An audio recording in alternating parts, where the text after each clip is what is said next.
আমাৰ বাবে আৰু এটা প্ৰাপ্তিৰ দিন। আজিৰ পৰা কেইমাহমান আগতে আমি এটা আঁচনি আৰম্ভ কৰিছিলোঁ, মহিলা উদ্যমিতা আঁচনি।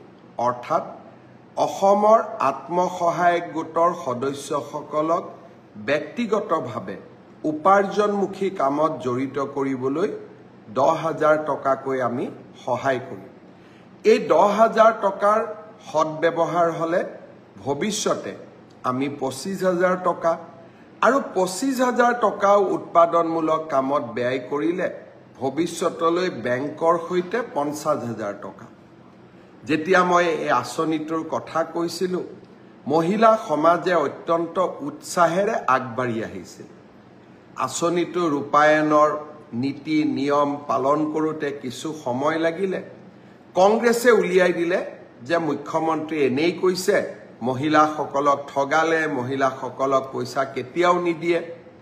অহাকালি বিহালীত এই আঁচনিটোৰ আমি শুভ উদ্বোধন কৰিম। বিহালীত 23,000 মহিলাই এই আঁচনিটোৰ প্ৰথম পৰ্যায়ৰ 10,000কৈ টকা লাভ কৰিব। এই আঁচনিটোৰ জৰিয়তে অসমৰ আমি 27 লাখ মহিলাক 10,000 টকাকৈ প্ৰদান কৰিম, 2,700 কোটি টকা। আৰু নগৰ অঞ্চলতো 3 লাখ মহিলাক এই আঁচনি আমি প্ৰদান কৰিম, তাতো আমাৰ প্ৰায় 300 কোটি টকা। অৰ্থাৎ আমাৰ আই মাতৃসকলক উৎপাদনমুখী আৰু মহিলা সবলীকৰণৰ দিনত কালি আকৌ এটা বিশাল পদক্ষেপ।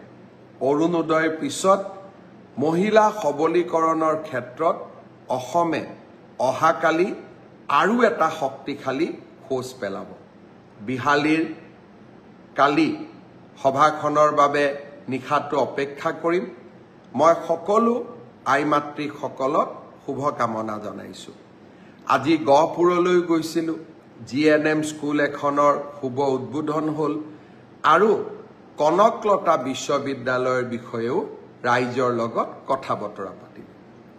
শ্ৰদ্ধাৰ ৰাইজ, কংগ্ৰেছ দলে কৈছিলে যে বিজেপিয়ে পঞ্চায়ত নিৰ্বাচন অনুষ্ঠিত নকৰে।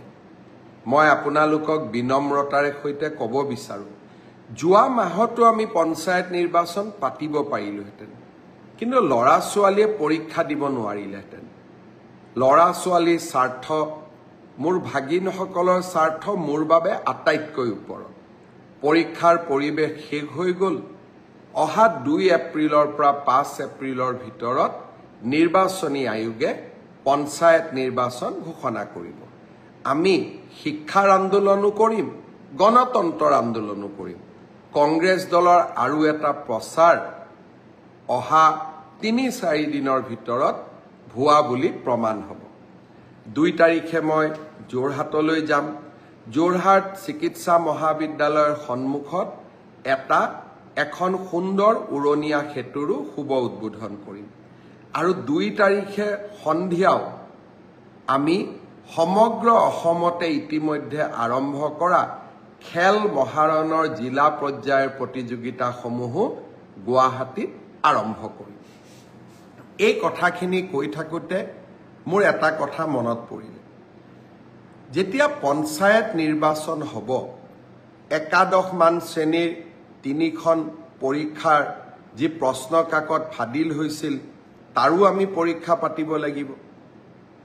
পৰহি দিনাখন মই 29 তাৰিখে মই দুধনৈত গৈছিলোঁ। দুধনৈত এগৰাকী ছাত্ৰীয়ে মোৰ ওচৰত আহি ক'লে যে মামা, উচ্চতৰ মাধ্যমিক 2য় বৰ্ষৰ বাবে প্ৰস্তুতি হোৱাৰ সময়। এতিয়া যদি আমি একাদশমান শ্ৰেণীৰ পৰীক্ষাটোলৈ চিন্তা কৰি থাকোঁ, আমাৰ হায়াৰ ছেকেণ্ডাৰী দিবৰ বাবে আমি মাত্ৰ 8 মাহ মানেহে পাম। এই পৰীক্ষাটো নপতাকৈ থাকিব এই বছৰ নোৱাৰি নেকি? মই ভাবোঁ যে আমি সেৱাই এই দিশটো বিবেচনা কৰিব লাগে। যিয়ে নহওক কিয় 2খন বা 3খন প্ৰশ্ন কাকত বাকী ৰৈ গৈছে আৰু পৰীক্ষাটো যদি এপ্ৰিলৰ শেষত বা মে'ত আমি অনুষ্ঠিত কৰোঁ, ল'ৰা ছোৱালীবিলাকো টেনশ্যনত থাকিব আৰু তেওঁলোকে দ্বাদশমান শ্ৰেণীৰ বাবে নিজক প্ৰস্তুতিও কৰিব নোৱাৰিব। মই ভাবোঁ যে একাদশৰ পৰা দ্বাদশ শ্ৰেণীৰ পৰীক্ষাটো যিহেতু পাছ আৰু ফেল নাই, সেইবাবে সেবাই এই বছৰ বাকী ৰৈ যোৱা প্ৰশ্ন কাকতখিনিৰ ওপৰত পৰীক্ষা নাপাতিলেও হ'ব। অহা বছৰ আমি একাদশমান শ্ৰেণীৰ পৰীক্ষাটো কেনেকৈ কঠোৰভাৱে নিয়ন্ত্ৰিতভাৱে পাতিব পাৰোঁ তাৰ বিষয়ে আমি আলোচনা কৰিম।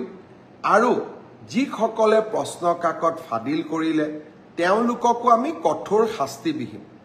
কিন্তু কোনোবা দুই এজন দুৰ্বৃত্তৰ বাবে গোটেই ছাত্ৰ ছাত্ৰী সমাজখন তেওঁলোকে টেনশ্যনত কিয় থাকিব লাগে, তাৰ যুক্তিও নাই। আনহাতে পঞ্চায়ত নিৰ্বাচন অনুষ্ঠিত হ'ব। মে' মাহত আমি পৰীক্ষা পাতিলে ল'ৰা ছোৱালীবিলাকে দ্বাদশমান শ্ৰেণীৰ বাবে কেতিয়া প্ৰস্তুতি কৰিব? মই আমাৰ স্কুল এডুকেশ্যন বৰ্ডক অনুৰোধ কৰিম, শিক্ষা বিভাগক অনুৰোধ কৰিম, বিষয়টো যাতে আকৌ এবাৰ বিবেচনা কৰে, ছাত্ৰ ছাত্ৰীসকলক টেনশ্যনৰ পৰা আমি যাতে মুক্ত কৰি দিওঁ। মই যেতিয়া এনেকৈ সভা সমিতিত যাওঁ, হঠাতে লগ পোৱা জনসাধাৰণে কোৱা কথাবোৰ মই খুবেই গুৰুত্ব দিওঁ। কাৰণ মুখ্যমন্ত্ৰী হ'লে সকলো কথা জানিব নোৱাৰি। যেতিয়া আমি গাঁৱত যাওঁ, চহৰত যাওঁ, সৰ্বসাধাৰণ মানুহক কথা পাতোঁ, তেতিয়া আমি নিজৰ ভুলবিলাকো নিজে বুজি পাওঁ। আমি আমাৰ আঁচনিবিলাক সংশোধন কৰিব পাৰোঁ আৰু জনগণৰ সেৱাত আমি কাম কৰিব পাৰোঁ। আমি দিছপুৰত বহি থাকিলে একাদশমান শ্ৰেণীৰ ছাত্ৰ ছাত্ৰীসকল, যিসকলে হায়াৰ ছেকেণ্ডেৰী পৰীক্ষা দিব লাগিব, ফাইনেল ইয়াৰৰ জীৱনৰ আটাইতকৈ মূল্যৱান পৰীক্ষা, তাৰ হয়তো আমি বেদনা বা তেওঁলোকৰ অনুভৱবোৰ বুজিবই নোৱাৰিলোহেঁতেন। দুধনৈত গৈ মোৰ ভাগিন ছাত্ৰীজনীৰ মুখেৰে শুনা কথাখিনি মোৰ মনত লাগিল যে ই যুক্তিৰ ওপৰত প্ৰতিষ্ঠিত। সেবাই নিশ্চয় এই দিশত বিচাৰ বিবেচনা কৰিব আৰু ছাত্ৰীসকলক প্ৰস্তুত হ'বলৈ সময় আৰু সুবিধা উলিয়াই দিম। অহাকালি দিনটো মহিলা উদ্যমিতাৰ বাবেই এটা প্ৰাপ্তিৰ দিন নহয়। অহাকালি আৰু দুটা নতুন আঁচনি আমি আৰম্ভ কৰিম। আঁচনি নহয়, বাজেটত ঘোষণা কৰা সিদ্ধান্তৰ কাৰ্যকৰীকৰণ। অহাকালিৰ পৰা আমাৰ ইলেক্ট্ৰিচিটিত ঘৰুৱা গ্ৰাহকসকলৰ প্ৰতি ইউনিটত অহাকালিৰ পৰা ইলেক্ট্ৰিচিটিৰ দাম এটকাকৈ কমিব। বাজেটত আমি ঘোষণা কৰিছিলোঁ যে মে' মাহৰ পৰা প্ৰতি ইউনিটতে এটকাকৈ দাম কমিব। অহাকালিৰ পৰা দাম কমিলেও মে' মাহৰ বিলখনতহে আপোনালোকে ইয়াৰ ফলাফল পাব। কাৰণ কালিৰ পৰা আপোনালোকে যি ইলেক্ট্ৰিচিটি ব্যৱহাৰ কৰিব তাৰ দাম আমি এটকাকৈ প্ৰতি ইউনিটত কমকৈ ল'ম। উদ্যোগ খণ্ডৰ বাবে আমি 25 পইচা হ্ৰাস কৰিছোঁ আৰু ঘৰুৱা উপভোক্তাসকলৰ বাবে এটকা হ্ৰাস কৰিছোঁ। স্মাৰ্ট মিটাৰ ব্যৱহাৰৰ কাৰণে আজি আমাৰ ইলেক্ট্ৰিচিটি বোৰ্ডে ৰাজহ সংগ্ৰহৰ ক্ষেত্ৰত ভাল ফলাফল দেখুৱাব পাৰিছে। আৰু আমি যেতিয়া বেয়া ফলাফল দেখুৱাওঁ, আমি কাৰ ওপৰত ইলেক্ট্ৰিচিটি বিলবিলাক জাপি দিওঁ? যিসকলে সদায় নিয়মিতভাৱে ইলেক্ট্ৰিচিটিৰ বিল দিয়ে।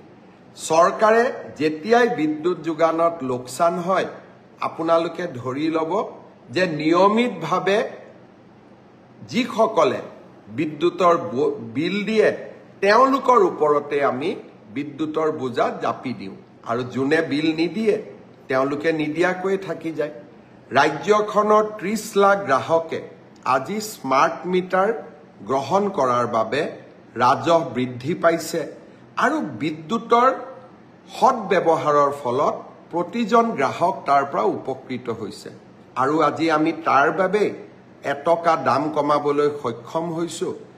এই বছৰৰ শেষৰ ফালে মই চেষ্টা কৰিম আৰু এটকা, আৰু যদি এটকা নোৱাৰোঁ অন্ততঃ 50 পইচা আমাৰ দৰিদ্ৰ আৰু মধ্যবিত্ত গ্ৰাহকসকলৰ বাবে হ্ৰাস কৰাৰ বাবে আমি আৰু এটা প্ৰচেষ্টা ল'ম।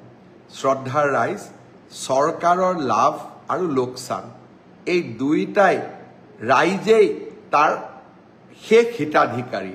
লাভ হ'লে লাভৰ অংশও ৰাইজৰ ওচৰলৈ যায় বিভিন্ন আঁচনিৰ জৰিয়তে, আৰু লোকচান হ'লে চৰকাৰে বিভিন্ন কাৰকাটল লগাই টকা সংগ্ৰহ কৰি লয় সেয়েহে মই বিশ্বাস কৰোঁ আমি সকলো দিশতে আমি লাভত থাকিব লাগে প্ৰফিটত থাকিব লাগে যাতে আমি দৰিদ্ৰ আৰু মধ্যবিত্ত সমাজখনৰ পৰা তেওঁলোকৰ বোজাবিলাক আঁতৰাব পাৰোঁ আৰু সেই দিশতে অহাকালিৰ দিনটো আৰু এটা প্ৰাপ্তিৰ দিন হ'ব অহাকালিৰ পৰা ঘৰুৱা উৎপাদকৰ ইলেক্ট্ৰিচিটি বিল এটকাকৈ হ্ৰাস পাব আৰু এটা প্ৰাপ্তি অহাকালিৰ দিনটো 2021 চনত যেতিয়া মই মুখ্যমন্ত্ৰী দায়িত্ব লৈছিলোঁ বিধায়ক মানৱ ডেকাক ধন্যবাদ জনাইছোঁ ভাস্কৰ শৰ্মাক ধন্যবাদ জনাইছোঁ ব্ৰডকাষ্ট চাই থকাৰ বাবে ৰেখা বৰুৱাক ধন্যবাদ জনাইছোঁ মৌচুমী ৰয়ক ধন্যবাদ জনাইছোঁ লুৎফুৰ ৰহমানক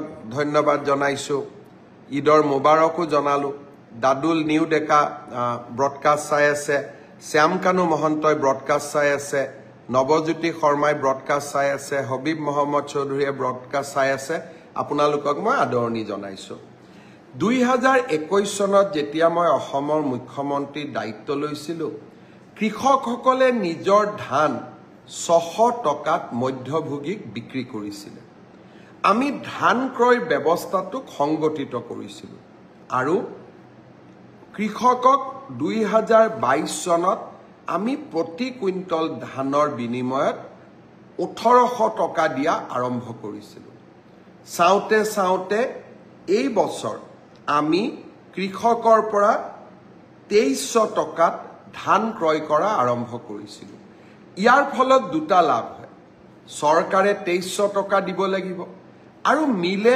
ধান বনা মিলেও যদি ধান কিনে তেওঁলোকে 2300 বা 2250 দিবই লাগিব 600 টকাৰ দিন আৰু আজি নাই কিন্তু মই বিশ্বাস কৰোঁ অসমৰ যুৱ প্ৰজন্মক আমি কৃষি ক্ষেত্ৰলৈ উভতাই আনিবই লাগিব সেই কাৰণে অহাকালিৰ পৰা আমি প্ৰতি কুইণ্টল ধানত 2300 টকাৰ লগত আৰু 250 টকা যোগ কৰি দিম অৰ্থাৎ অহাকালিৰ পৰা ধান ক্ৰয় কেন্দ্ৰসমূহত কৃষকে যেতিয়া ধান বিক্ৰী কৰিব যাব আমি তেওঁলোকক 2550 টকা দিম 600 টকাত যাত্ৰা আৰম্ভ কৰিছিলোঁ আজি আমি 2550 টকা পালোগৈ অসমৰ কৃষক সমাজৰ মুখত হাঁহি বিৰিঙক সৰিয়হ খেতিৰ ক্ষেত্ৰতো আমাৰ যুৱ প্ৰজন্মই যথেষ্ট আগ্ৰহ দেখুৱাইছে এই বছৰ আমি সৰিয়হ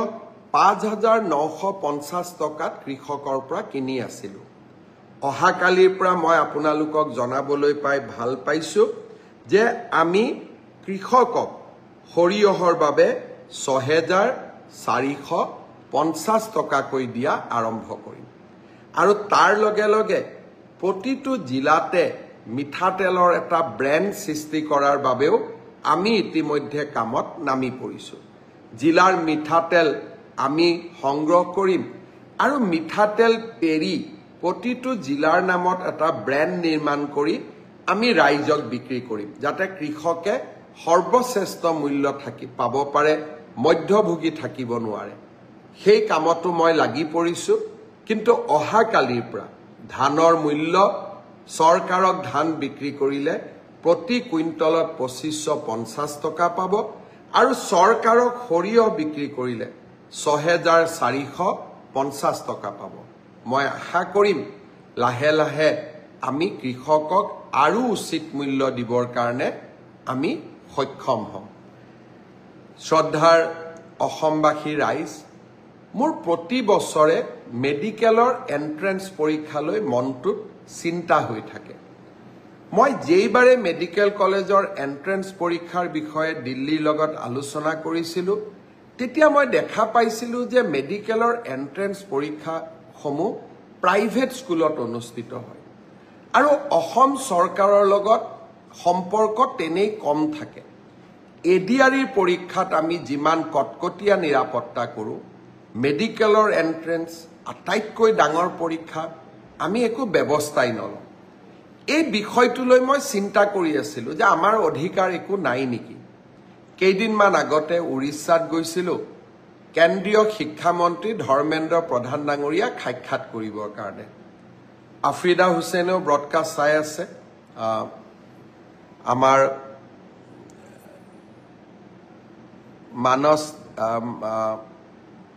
পংখী শৰ্মাই ব্ৰডকাষ্ট চাই আছে, সুব্ৰত দাসে ব্ৰডকাষ্ট চাই আছে, সীমা চন্দ্ৰাই ব্ৰডকাষ্ট চাই আছে, বনস্মিতাই ব্ৰডকাষ্ট চাই আছে। মই সকলোকে আদৰণি জনাইছোঁ।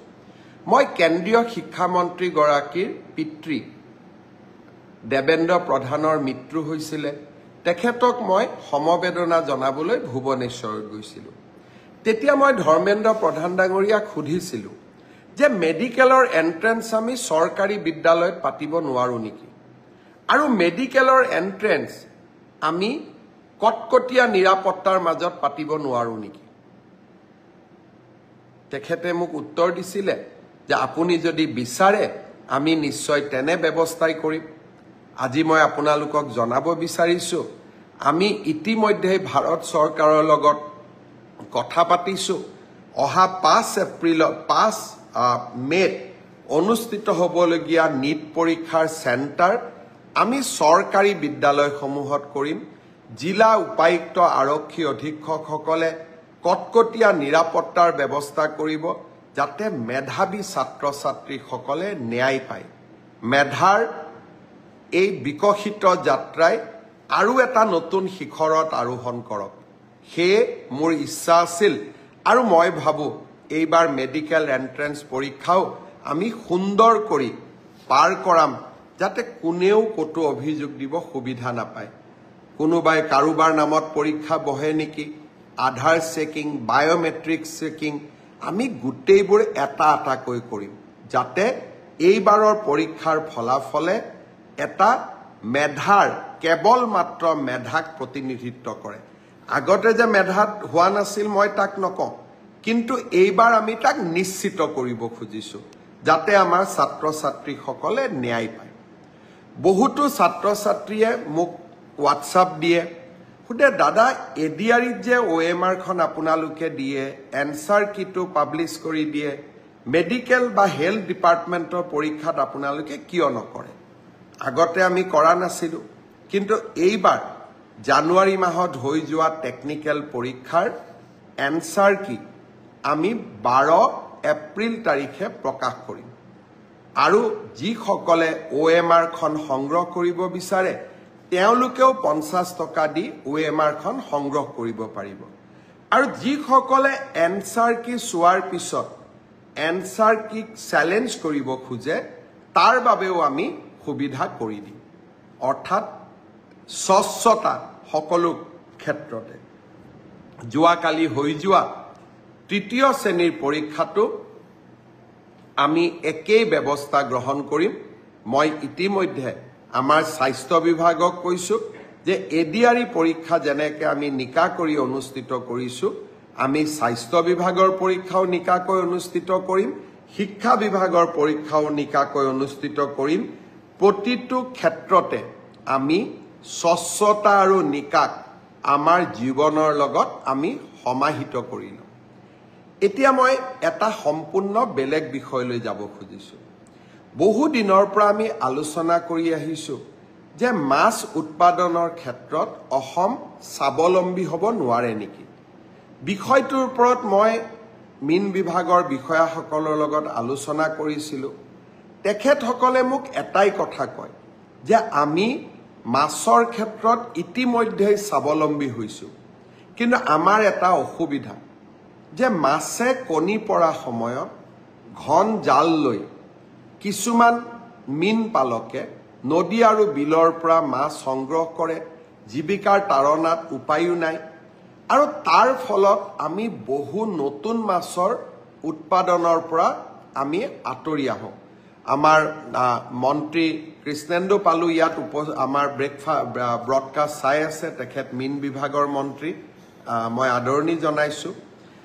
মীন বিভাগে মোক অনুৰোধ কৰিছিলে যে চৰকাৰে যদি এটা ব্যৱস্থা ল'ব পাৰে যে ঘন জালেৰে আমি যদি মাছ নধৰোঁ অন্ততঃ 1 এপ্ৰিলৰ পৰা 15 জুলাইলৈ, আৰু কণী পৰা মাছ আমি যদি কেতিয়াও এইকেইটা সময়ত আমি নদী বা বিলত নধৰোঁ, তেতিয়াহ'লে এই বছৰে অসম আমি মৎস্য উৎপাদনৰ ক্ষেত্ৰত সম্পূৰ্ণ স্বাৱলম্বী হ'ব পাৰিম মই খেতিয়ক ৰাইজক অনুৰোধ কৰিম 1 এপ্ৰিলৰ পৰা 15 জুলাইলৈকে আপোনালোকে ঘন জালেৰে মাছ নামাৰিব আৰু কোনোবা মাছ যদি আপোনালোকে জানে যে মাছটোৱে শুক্ৰ ধাৰণ কৰি আছে তেতিয়াহলে সেই মাছ কেতিয়াও আপোনালোকে ঘন জালেৰে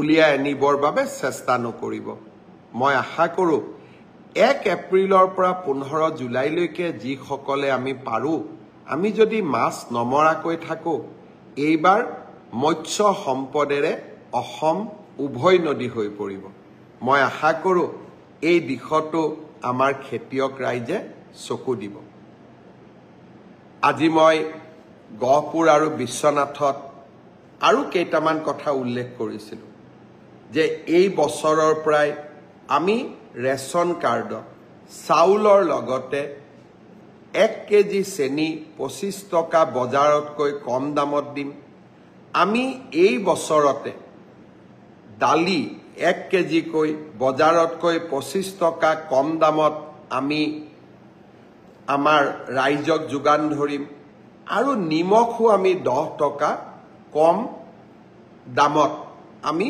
যোগান ধৰিম আমাৰ ৰাজ্যত এনেকৈ দৰিদ্ৰ আৰু মধ্যবিত্ত সমাজখনক আমি বিভিন্ন আঁচনিৰে সহায় কৰিব খোজো অজয় ডিফুচাক মই আদৰণি জনাইছো দীপিকা পেগুক মই আদৰণি জনাইছো ধীৰেন কছাৰীক মই আদৰণি জনাইছো বন্দনা তালুকদাৰক আদৰণি জনাইছো সোহেব সিঙক আদৰণি জনাইছো সোহেব সিঙে লিখিছে লাভ ইউ আই মোক সঁচাকৈ মোৰ ভাল লাগিছে I also love you.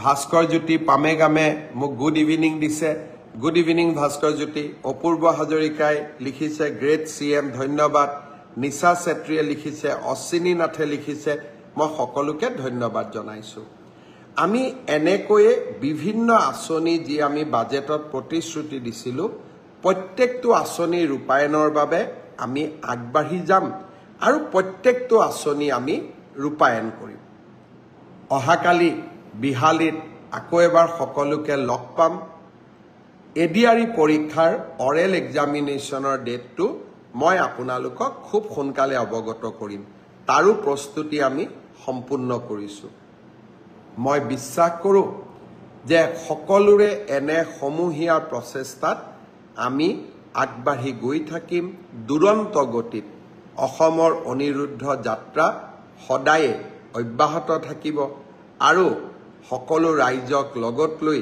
আমি এখন নতুন অসম নিৰ্মাণ কৰিম ফেসবুক লাইভত আৰু আজিলৈকে ইমানতে সামৰিব খুজিছো আজি নিশা বিশ্বনাথ চাৰিআলিত কটাম অহাকালি বিহালী আৰু সতিয়া সমষ্টিটো যাম অৱশ্যে আজিকালি সতিয়াক আমি নদুৱাৰ সমষ্টি ৰূপে জানো অহাকালি মই নদুৱাৰতো যাম আৰু পৰহি দিনাখন জোৰহাটলৈ যাম তাৰ পিছতে পঞ্চায়ত নিৰ্বাচন 2 তাৰিখে ৰাভা হাছঙৰ নিৰ্বাচনো অনুষ্ঠিত হ'ব শান্তিপূৰ্ণভাৱে নিৰ্বাচন অনুষ্ঠিত হওক সকলোকে শুভেচ্ছা জনাইছো পুনৰ এবাৰ আপোনালোকক ধন্যবাদ জনাই ফেসবুক লাইভ সামৰণি মাৰিছো ধন্যবাদ জয় হিন্দ বন্দে মাতৰম শুভৰাত্ৰি